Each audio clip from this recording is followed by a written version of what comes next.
Asa man yung matungog si Tita Heart? Siyempre, dinhilang sa Miss O Radio 87.5 FM, Mobalita, Mualagat, Mulingaw. So, kumusta man mga ka-Miss Or? Ang atong lalawigan sa Misamis Oriental.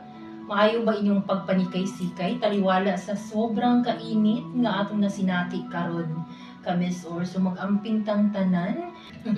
Gusto ka magpainit di ay kinamugnaw imong relasyon. So, diha na sa Tugasnon Hot Spring ka-Miss Or. Mga naminaw sa nagkadaiyang dapit diha mga ka-Miss Or sa Lanao del Norte.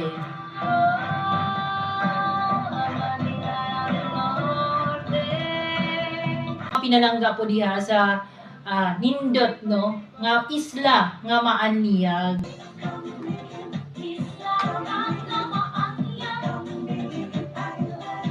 Sa kaanindot mong mga nangyari mong labi. Na syempre,